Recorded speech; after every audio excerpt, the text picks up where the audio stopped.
Hai guys, bertemu lagi dengan saya. Assalamualaikum warahmatullahi wabarakatuh. Alhamdulillahirrabbilalamin. Allahumma sholli ala Sayyidina Muhammad wa ala ali Sayyidina Muhammad. Perkenalkan, saya Lili Sofwatul Mala, salah satu mahasiswa Pasca Sarjana UIN Sunan Kalijaga, program studi Pendidikan Islam Anak Usia Dini. Di sini saya akan mempresentasikan pengembangan kreativitas melalui menggambar dan melukis serta implementasinya dalam pembelajaran. Kreativitas sangat penting untuk dikembangkan karena kreativitas dapat meningkatkan prestasi akademik. Sehingga semakin tinggi kreativitas yang dimiliki, maka semakin tinggi pula prestasi akademik yang akan diraih. Dari beberapa penelitian tentang kreativitas menunjukkan bahwa kreativitas sangat penting untuk dikembangkan karena kreativitas memegang pengaruh penting dalam kehidupan seseorang. Maka dari itu, kreativitas perlu dikembangkan sejak dini, salah satunya yaitu kreativitas seni, yaitu melalui menggambar dan melukis. Apa yang akan kita bahas hari ini? Yaitu bagaimana sih pengembangan kreativitas anak usia dini melalui menggambar dan melukis. Yang kedua, bagaimana sih implementasinya pengembangan kreativitas anak usia dini melalui menggambar dan melukis. Oke, kreativitas anak usia dini adalah kreativitas yang dibawa sejak lahir dan merupakan kemampuan untuk menghasilkan pemikiran-pemikiran yang asli, tidak biasa, dan sangat fleksibel dalam merespons dan mengembangkan pikiran kreativitas. Kreativitas alami anak usia dini terlihat dari rasa ingin tahunya yang sangat besar. Dengan kata lain, kreativitas merupakan kemampuan anak dalam menciptakan sesuatu yang berupa produk kreatif hasil pemikirannya sendiri. Apa sih ciri-ciri kreativitas anak usia dini? Yang pertama, rasa ingin tahu yang luas dan mendalam. Sering mengajukan pertanyaan yang baik-baik, mengembangkan banyak gagasan atau usul terhadap suatu masalah, mempunyai rasa humor yang luas, mempunyai banyak imajinasi dan orisinil dalam mengungkapkan gagasan dalam pemecahan suatu masalah. Lalu, bebas dalam menyatakan pendapat, mempunyai rasa keindahan yang menonjol dalam salah satu bidang seni. Yang terakhir, ciri-cirinya yaitu mampu melihat suatu masalah dari berbagai segi atau sudut pandang. Pengembangan kreativitas dalam pembelajaran, yaitu pembelajaran yang menyenangkan. Yang kedua, belajar sambil bermain. Yang ketiga, interaktif. Yang keempat, memadukan pembelajaran dengan perkembangan. Yang kelima, belajar dalam konteks nyata. Yang pertama, apa kuncinya? Yaitu pembelajaran yang menyenangkan. Kalau pembelajaran membosankan, apakah anak akan suka? Pasti tidak. Yang kedua, belajar sambil bermain. Ini sudah populer di kalangan PAUD, yaitu belajar sambil bermain atau bermain sambil belajar. Seperti itu.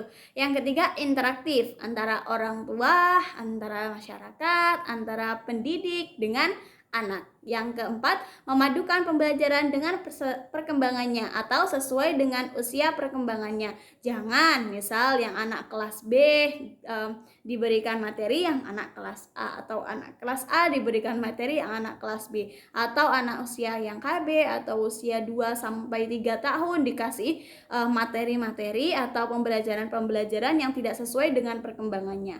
Seperti itu. Yang keempat, belajar dalam konteks nyata atau tidak absurd gitu ya. Harus menggunakan benda-benda yang nyata seperti itu. Apa sih pengertian menggambar? Menggambar secara bebas sesuai dengan alat gambar yang digunakan tanpa memakai bantuan alat-alat mistar, jangkar, dan sejenisnya. Jadi menggambar itu ada dua macam. Yang pertama itu menggambar secara bebas, dan yang kedua menggambar yang dibuat dengan bantuan peralatan mistar atau penggaris, jangka, busur, derajat, sablon gambar, atau dengan huruf. Nah, apa? Hayo pengertian menggambar itu tersendiri. Jadi, menggambar adalah menulis suatu pola. Kita menggambar suatu pola. Itu namanya menggambar. Baik itu garis atau lingkaran, itu kita membuat polanya. Itu namanya menggambar. Bahan dan alat menggambar. Apa saja bahan dan alatnya? Bahan atau bidang, yaitu bidang. kertas gambar, kertas karton, bisa juga dengan papan tulis, atau dengan beda datar yang lainnya. Lalu ukurannya apa untuk menggambar untuk anak usia dini? Semua ukuran bisa digunakan, baik besar, kecil, sudah dalam bentuk buku atau masih lembaran, itu bisa digunakan. Lalu alatnya apa yang bisa digunakan gitu? Bisa menggunakan alat apapun, contohnya pensil hitam atau pensil warna, krayon, pastel, tinta, cat air, cat plakat atau cat poster, pewarna gambar lainnya, bisa juga dengan kuas atau palet gambar gitu. Teknik menggambar itu ada 5 macam. Yang pertama diarsir, yang kedua yaitu dasel, yang ketiga menyapu atau sapu, yang keempat campuran, dan yang kelima adalah teknik khusus.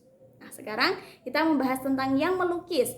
Melukis merupakan kegiatan belajar dengan bermain bentuk, warna, dan garis yang disusun dalam suatu media, baik itu keras, kain, kafan, serta dinding yang luas. Melukis merupakan memvisualisasikan, menyatakan bentuk bayangan dalam bentuk gambar. Tadi kita sudah menggambar itu polanya. Nah, sekarang melukis. Melukis itu bisa dikatakan dengan memberikan warna kepada pola gambar tersebut atau memvisualisasikan.